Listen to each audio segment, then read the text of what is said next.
جامی صاحب، سب سے پہلے ڈونلڈ ٹرمپ کا اس پورے منظرنامے میں جو کہنا ہے کہ خوشائند بات اسرائیل کے لیے بھی، حماس کا انہوں نے تذکرہ نہیں کیا، اسرائیل کے لیے زیادہ خوشائند بات انہوں نے کہی ہے، تو کیا سمجھتے ہیں کہ آج 2 بجے سے ہونے والا اطلاق کتنے عرصے پر محیط رہے گا؟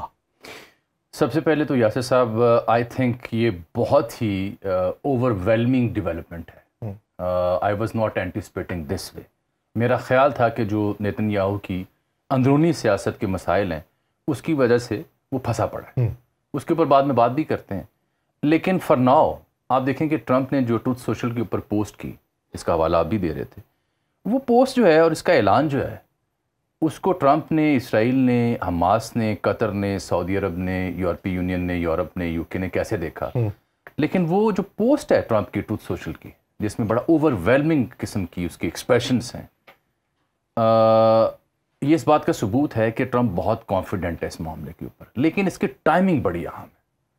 ٹائمنگ اس لیے اہم ہے کہ یہ ٹرمپ صاحب کی پوسٹ جو ہے یہ نوبیل امن نام کی اناؤنسمنٹ سے 1 دن پہلے ہے، اور وہ کہہ کے تھک گیا کہ اگر دنیا میں کسی بندے کو سب سے زیادہ مستحق ہے امن نام کا تو وہ میں ہوں. 7 جنگیں رکوائی ہیں، 2 جنگوں کا اسے مسئلہ تھا جو رک نہیں رہی تھیں. یہ غزہ میں جو صورتحال تھی اسرائیلی بربری، یوکرین والی اس نے خیر پینڈنگ چھوڑ دیا معاملہ، وہ کسی اور طریقے سے ڈیل کرے گا. اس کی جتنی خار ہے وہ انڈیا پہ اتار رہا ہے کہ آپ تیل لیتے ہیں ہم سے. یہ ایک ایسی شے تھی جو قابو میں نہیں آ رہی تھی، اسرائیل کسی کی نہیں سن رہا تھا، تو کریڈٹ تو بنتا ہے اس کا. اور یہ اس نے نوبیل کے جو پیس پرائز سے 1 دن پہلے اس کی اناؤنسمنٹ کر کے نوبیل کمیٹی کو، دنیا بھر کو، انسانی حقوق کی تنظیموں کو یہ اعلان کر دیا کہ بہن میں کیتا ہے، اگر آپ نے مجھے نہ دیا میں کھو لینا میں کھو لینا. ٹھیک ہے. میرے لیے یہ اس لیے بھی اہم ہے ایک مسلمان ہونے کے ناطے یاسر صاحب، کہ اس سے پہلے کہ ہم نیتن یاہو کے مسائل اور اس کے پیچھے جو اس کے عزائم بھی ہو سکتے ہیں ان کو ذرا انرتھ کریں، جو کہ ہمارا بحیثیت صحافی کام بھی ہے. ہم دونوں چونکہ بین الاقوامی امور پہ نظر رکھنے کی کوشش کرتے ہیں طالب علم کے طور پر. تو آپ دیکھیں کیوں اہم ہے. میرے ملک میں ظاہری بات ہے اسلامی وابستگی کی وجہ سے، مسلمان ہونے کی وجہ سے، امہ ہونے کی وجہ سے یہ 20 نکات کے اوپر بڑے تحفظات تھے. اس میں جہاں گورنمنٹ نے تھوڑا ٹو ارلی اس کو اوور ویلمنگ قرار دے دی اور اس کے اوپر ستائش دے دی، وہاں بعد میں یو ٹرن بھی ایک لیا آن دی floor of the house Ishaq Dar صاحب کی صورت میں. اور جب بعد میں نیگوسیشن کسی منطقی انجام پر پہنچی تو خوشائند پھر دوبارہ قرار دے دیا. تو آئی تھنک گیج نہیں کیا تھا انہوں نے پوری طرح سے. لیکن میرے پاس خبر یہ ہے کہ حکومت پاکستان کے ذمہ دار آگاہ تھے کہ آؤٹ کم کیا ہوگا، and that made them to come up that very tweet.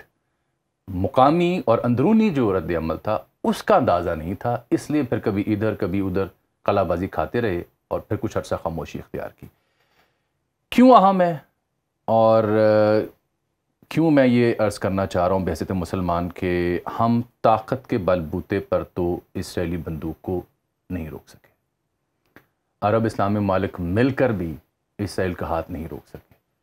سو دس وے اور دیٹ وے اگر اس خطے میں کوئی امن آتا ہے میرے لیے خوشائند اس لیے ہے کہ صرف ان 2 برسوں میں بھی، کل پرسوں ہی 2 سال پورے ہوئے، 7 اکتوبر 2023 سے شروع ہوئی تھی کارروائی، ابھی تک 300 صحافی ہیں جو غزہ میں جاری اسرائیلی جنگ کی کوریج کر رہے تھے، میڈیا ورکر اور صحافی 300 ان کو مارا گیا ہے. ان میں سب سے زیادہ تعداد الجزیرہ کی، وہ 10 ہیں، صرف ایک الجزیرہ. یہ موجودہ تاریخ میں جب سے ٹی وی میڈیا سامنے آیا، کسی بھی کانفلکٹ والے علاقے میں یا کسی بھی جنگ زدہ علاقے میں صحافیوں کی سب سے بڑی قربانی، یعنی اسرائیل نے اس تک کی اجازت نہیں دی ہوئی تھی کہ کوئی صحافی کوریج کر سکے. 300 پوری دنیا کے، بالخصوص اس الجزیرہ کے، جن کو پھر وہاں سے کوریج کی اجازت بھی ختم کر دی، باقاعدہ طور پہ نشریاتی بند کر دی گئی، وہ اردن چلے گئے. اس میں یہ میں اپنے ناظرین سے اس لیے بات کرنا چاہ رہا ہوں کہ آپ پہلے اس میگنیچیوڈ کا اندازہ کریں کہ غزہ میں ہوا کیا ہے اور کیوں ہم مجبور ہیں اس معاہدے کے اوپر کچھ نہ کچھ ایمان رکھنے کو کہ یا اللہ کرے ایسا ہو. 92% جو پورے غزہ کے سکول ہیں وہ اثر نو تعمیر ہوگی، وہ اس قابل ہی نہیں رہے کہ وہاں پہ ایک بچہ جا سکے. اور جو 8% ہیں وہ مخدوش ہیں. 2300 مجموعی طور پر تعلیمی ادارے ہیں جس میں 63 یونیورسٹی ہیں جو مکمل نیست و نابود ہو چکی ہیں. 20-22 لاکھ آبادی ہوگی غزہ کی، 18 لاکھ 20 لاکھ رہ گئی ہوگی. اتنی سی پٹی ہے جو پورے نقشے پہ آپ کو نظر آتی ہے. 92% جو عمارتیں غزہ میں موجود ہیں وہ کبھی آپ نقشہ دیکھیں گوگل میپ سے کہ 2022 میں غزہ کیسے دکھتا تھا گوگل ارتھ سے اور اب کیسے دکھتا ہے. اب ربل ہے، ربل ڈیبریز ہیں. 92% عمارات جو ہیں مکمل طور پر وہ تباہ ہو چکی ہیں، ناقابل رہائش ہیں، بندہ وہاں رہ نہیں سکتا. 88% جو کمرشل یہاں پہ عمارتیں تھیں، دکانیں تھیں، شاپس تھیں، وہ بھی تباہ ہو چکی ہیں. 62% جو پورے غزہ کے رہنے والے ہیں، 62% ان کے پاس اپنی ریزیڈنٹس کے جو لیگل ڈاکومنٹس ہیں وہ تک نہیں رہے.